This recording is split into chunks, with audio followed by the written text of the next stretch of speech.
Hello YouTube, it's Ian here with Hobbies Man once again, and today we're going to be doing another video. Today we're going to be doing a Dr. Stone video, and today we are going to be looking at the top 5 characters in Dr. Stone according to my personal opinion. The 5 characters that I liked the most in Dr. Stone. Now, of course, when I talk about characters, I have to talk about what they did and why I like them. So there are going to be spoilers for all of Dr. Stone in this video. I'm going to have 5 characters, and I'm going to have a little section here of honorable mentions before we get into the list of 5 characters, but you know, it's just what it is. And like I said, spoilers, so be aware of that. If you guys are interested in watching any of my reviews for Dr. Stone, I did one per saga of Dr. Stone. You guys can find it in the card above. And please let me know your favorite Dr. Stone characters down below as well. So let's jump into the honorable mentions here. There's 3 characters that I really want to highlight that I think were really cool, but they didn't really have enough there to do, or enough like emotional connection with like the story for me to like them that much. And those 3 characters are Zeno, the American scientist that lived in the other with the other group of survivors, Ryusui, who is a very fun, exciting, very cool character, but his style of characterization didn't really jive exactly with me, and so even though I really like him, he really isn't one of my favorite characters, right? And then the last character I want to mention here in these honorable mentions is Ukyo, the radar guy. I think he was a really cool character, but even though he was vital, he wasn't really like personable in my opinion. And so even though I like him and I like his importance in the group, he really isn't like favorite character material. So yeah, that's the honorable mentions. Let's get into the proper list. Now at number 5, starting from the bottom to the top, Suika is my 5th favorite character in Dr. Stone. I don't know what it is. I think that she fits in these like in this very specific box, right? The Baby Yoda, Grogu / Anya from Spike's Family kind of niche.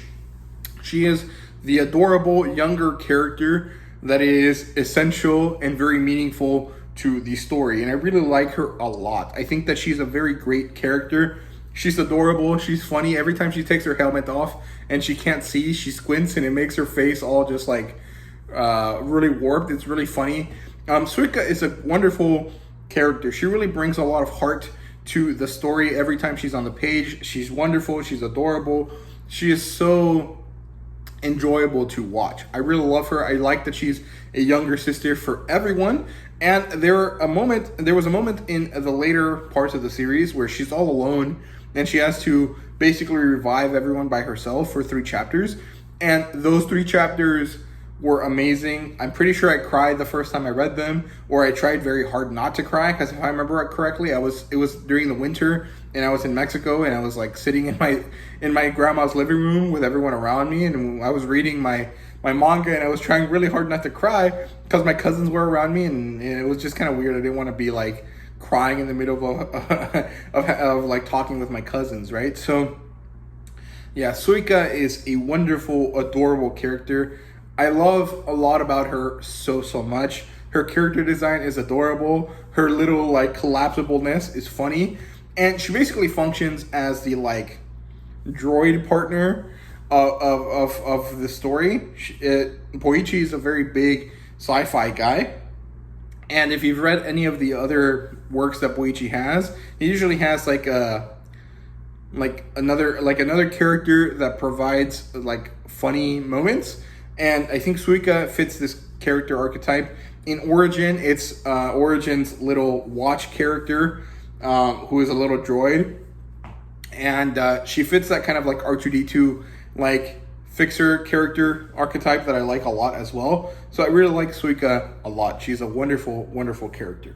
Now at number 4, we have Kohaku. I love her character design. I'm a big fan of the way Boichi draws female characters. And Kohaku is one of the best ones, in my opinion, in Dr. Stone. I mean, there really isn't too much competition anyways, but I mean, there are some that are very, very nice. Like the 2 girls from Soyuz's village. I can't remember the name of it. But those two female characters from that island are also very good in terms of character design.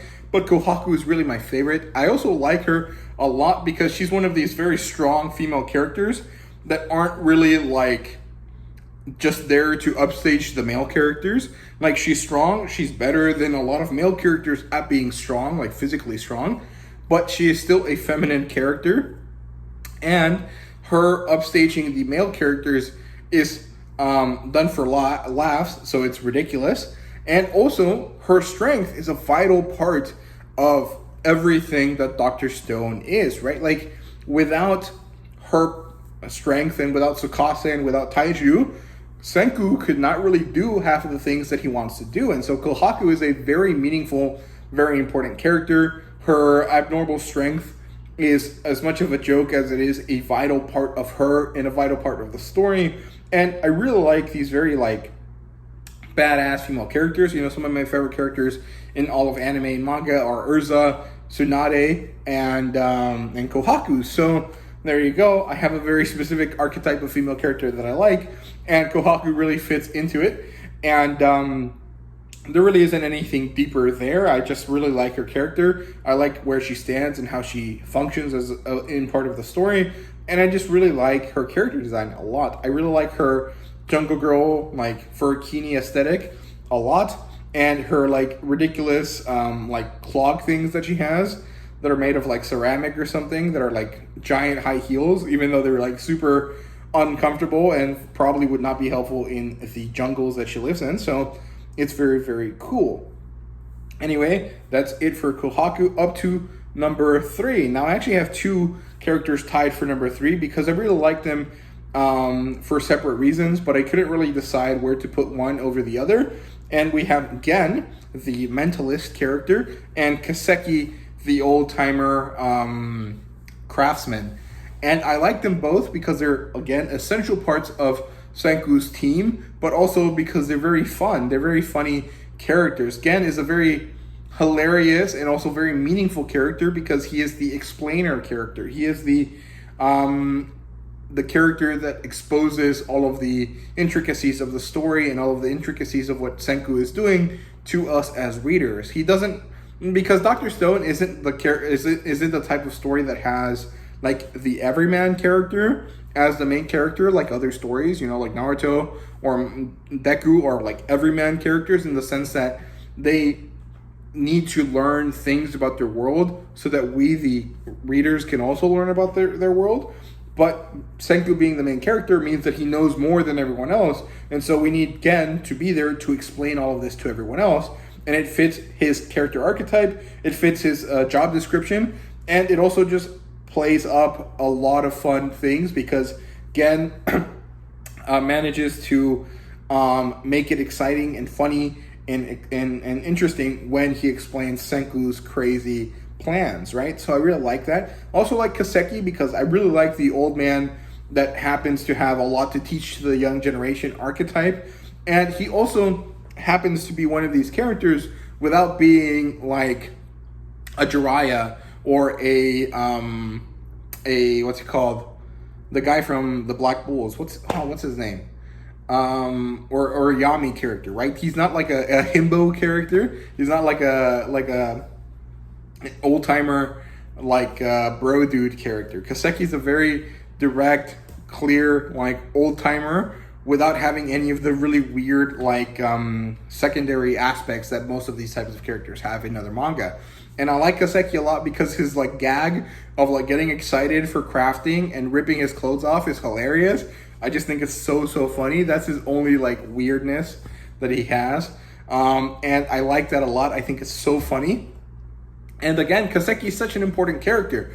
And I love when they finally build like a car and Kaseki is like in love with it. I think it's so awesome. It's just really, really enjoyable. So that's Gen and Kaseki at number 3. At number 2, we have Chrome because Chrome is a great character. He's just so fun. He's so excited. He thinks everything is bad and it's funny as hell. And I love him so much.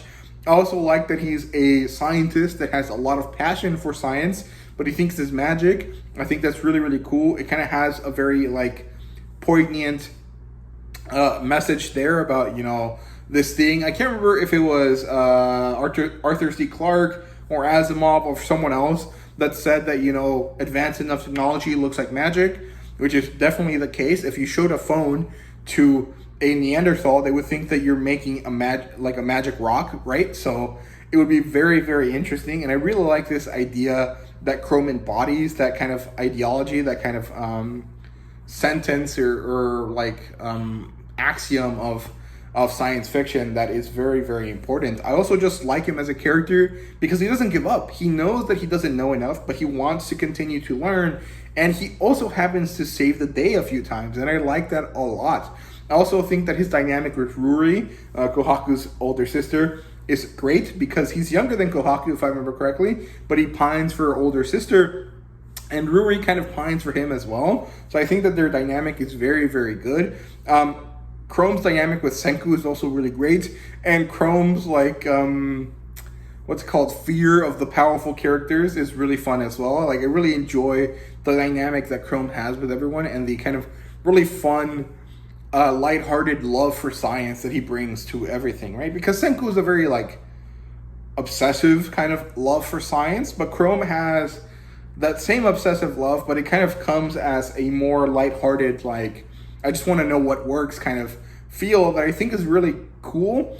And it's a feeling that I felt for science when I was growing up a lot. I really enjoyed just knowing things and understanding why this thing did that and stuff like that. Of course, not to the level that Chrome and Senku went, but I just found it really enjoyable and really fun, right? And that's why I ended up choosing to study engineering and did robotics in high school and stuff like this, because I thought it was just really cool to be able to use science to make these really awesome things, right? So I like Chrome a lot because I kind of identify with him a little bit, even if I'm not like an excitable person like he is. So there's Chrome at number 2. At number 1, it's another two-way tie. Here we have Senku and Tsukasa, and I think that this is like the epitome of brains versus brawn, but also the epitome of brains needing brawn and brawn needing brains, and that together they make a whole much more important, more meaningful package, and that humanity strives to make this balance work because it is the thing that makes everything around us possible, right? Like,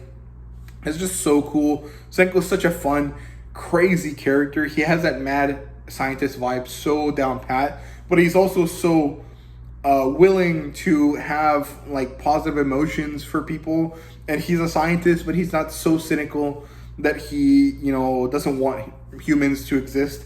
And he's so interesting and so cool. And Tsukasa is so cynical and hates other people, but he is also a very strong man. And their dynamic is so amazing, and it drives them up and up and up. And I just like it so much. I just really enjoy Senku and Tsukasa's relationship a lot. And that's what lands them here at the number 1 spot. So that's really it. I don't have anything else to say about this. I just love Senku and Tsukasa so much, and I really like them a lot. So yeah, there's I guess a few other characters that I could have put here. I could put Taiju here as well, but I don't know. I like Taiju a lot, but he kind of disappears and doesn't become really relevant for most of the rest of the story. And I guess you can say the same for Tsukasa, but the moments where Tsukasa is available and part of the story in the early, you know, first 50 to 90 chapters, I think, are really important to characterizing Senku. And so that's why I think that even if he does kind of disappear for a while, he is a very important character regardless. So yeah, that's it for me. I hope you guys enjoyed the video. If you did, please leave a like, subscribe, and comment down below. Let me know what you thought, and let me know what your favorite characters from Dr. Stone are down below. And yeah, I hope you guys enjoyed. Thank you guys very much for watching, and see you guys later.